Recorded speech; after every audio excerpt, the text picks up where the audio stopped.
Hello, it is Ryan, and I was on a flight the other day playing one of my favorite social spin slot games on ChumbaCasino.com. I looked over at the person sitting next to me, and you know what they were doing? They were also playing Chumba Casino. Everybody's loving having fun with it. Chumba Casino is home to hundreds of casino-style games that you can play for free anytime, anywhere. So sign up now at ChumbaCasino.com to claim your free welcome bonus. That's ChumbaCasino.com and live the Chumba life. Sponsored by Chumba Casino. No purchase necessary. VGW Group. Void where prohibited by law. 18 plus. Terms and conditions apply.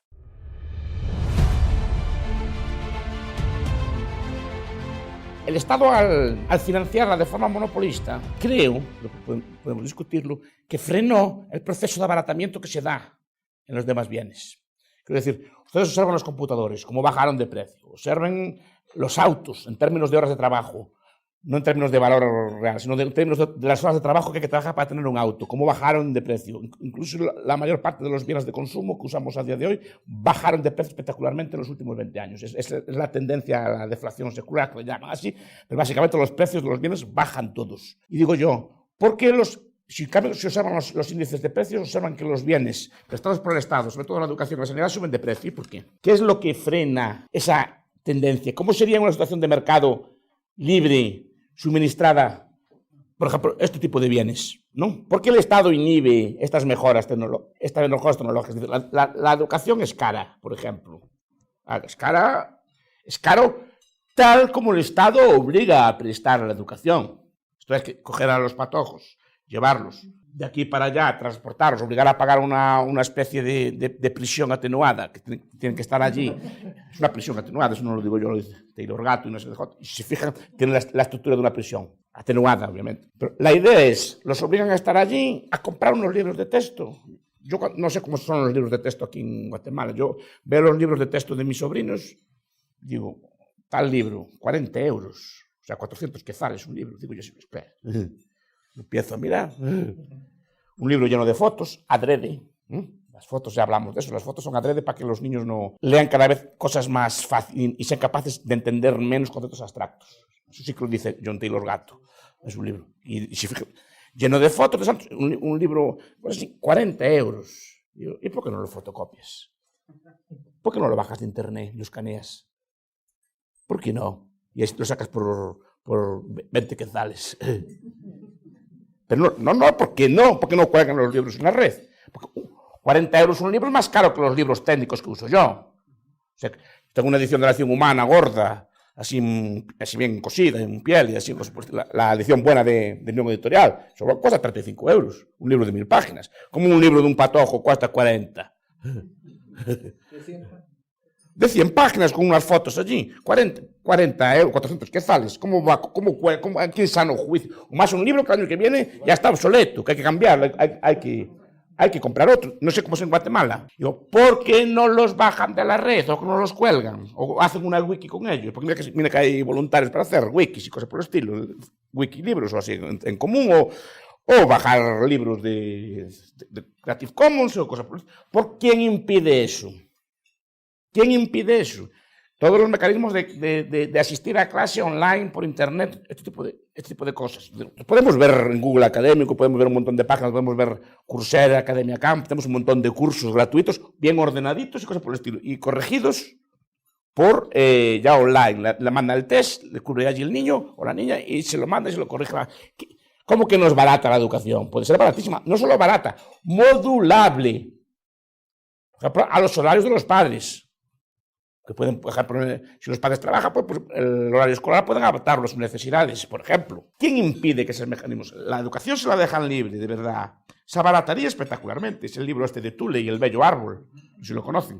Pues ese libro explica cómo un país africano tiene una educación baratísima de alta calidad. Pero aquí ese tipo de sistemas, al monopolizarlos el Estado y al obligarnos a hacer prestaciones y al definir la educación de una única forma, impiden abaratar. ¿Qué más le da al niño estudiar en ese horario que estudiar en otro horario? ¿Qué más le da estudiar en un aula así que estudiar de forma modular por cursos, cosas por el estilo, a horarios distintos? ¿Por qué tiene que ser todos en un sitio, en el mismo sitio? Eso estaba pensado para cuando los maestros eran escasos, las escuelas eran escasas y no había otra forma de desplazamiento que ir allí. Pero con la educación puede venir a casa y puede combinarse la educación en casa con educaciones especializadas sectoriales. Todos aprendemos cosas de forma sectorial. Es decir, Una persona que aprende a tocar una guitarra, por ejemplo, va a una clase especial de tocar una guitarra. Una persona que quiere aprender el chino, normalmente va a una clase especial de aprender el chino o va a algún tipo de cosa. Una persona que quiera profundizar un saber concreto, matemáticas, puede ir a una academia común. Es decir, hay mil formas distintas de modular la educación y de hacerla muy barata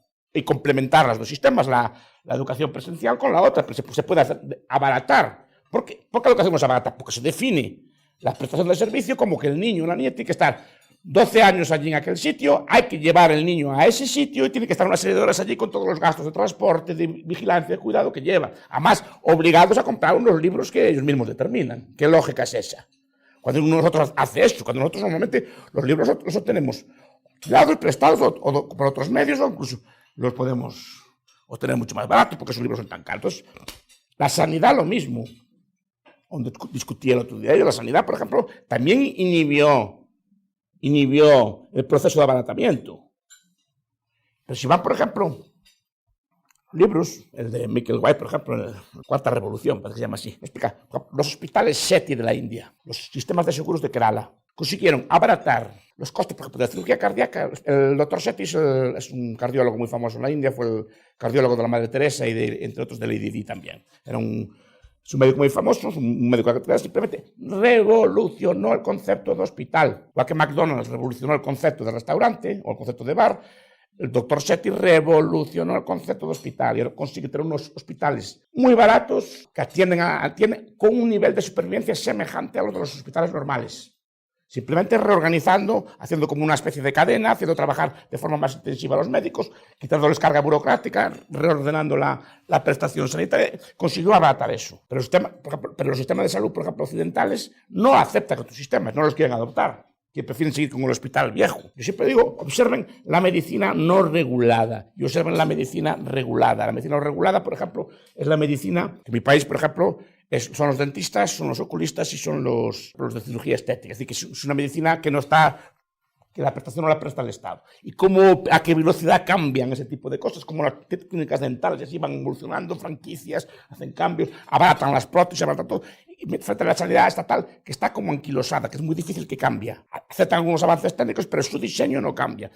Otro día, no sé si discutía con Eduardo de otros temas, decían, claro, que el hospital está pensado para una época que el desplazamiento era muy caro. Entonces tienes que centralizar la prestación, pero es que ahora se pueden hacer, como en las clínicas de este tipo, se pueden hacer clínicas sectoriales, se pueden hacer muchas formas de prestación más descentralizada, más barata y más en competencia. Entonces, y además, por ejemplo, tenemos todo el sistema de licencias. Es un tema que siempre me gusta discutir. Licencias. Es decir, en Galicia, donde soy yo, cada año 800 chicos o chicas quieren hacer medicina, solo le dejan a 300, le ponen un número clauso, es decir, expulsan del mercado a cada año a 500 perfectamente capaces, simplemente por una centésima, por una nota de corte, por una cosa así, no les dejan acceder a ese trabajo. ¿Eso es para abaratar la sanidad o para encarecerla? ¿Ustedes qué piensan?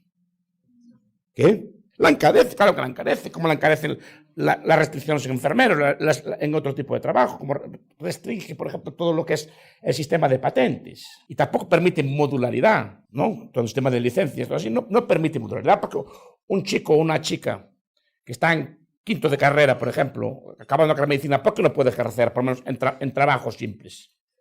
Vendar, cortar, cosas pequeñas, ¿no? ¿Por qué no puede hacer pequeños trabajos de ayuda?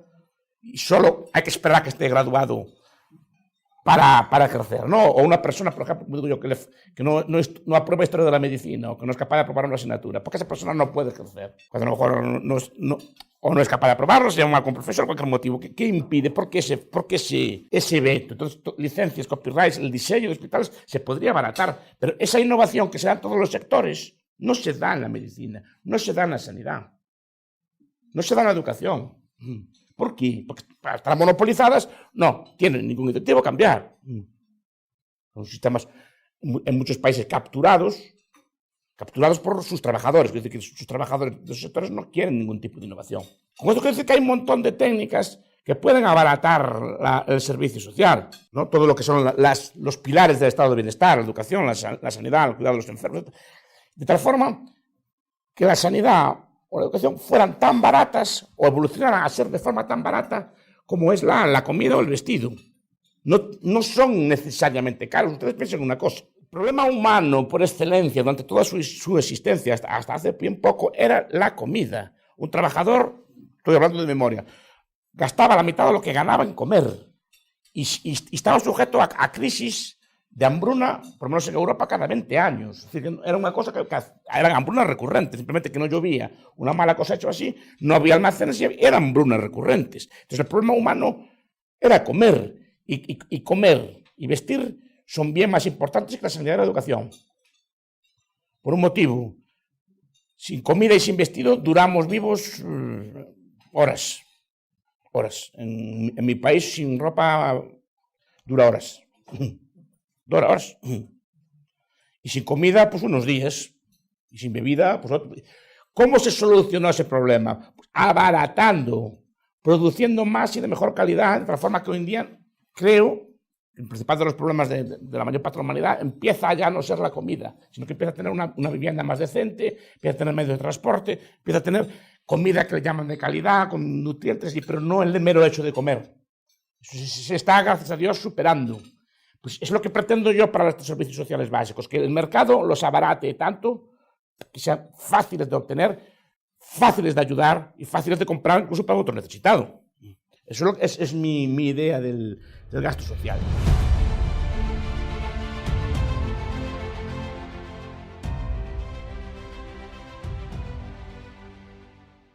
It is Ryan here, and I have a question for you. What do you do when you win? Like, are you a fist pumper, a woohooer, a hand clapper, a high fiver? If you want to hone in on those winning moves, check out Chumba Casino. Choose from hundreds of social casino style games for your chance to redeem serious cash prizes. There are new game releases weekly, plus free daily bonuses. So don't wait. Start having the most fun ever at ChumbaCasino.com. Sponsored by Chumba Casino. No purchase necessary. VGW Group. Void where prohibited by law. 18 plus. Terms and conditions apply.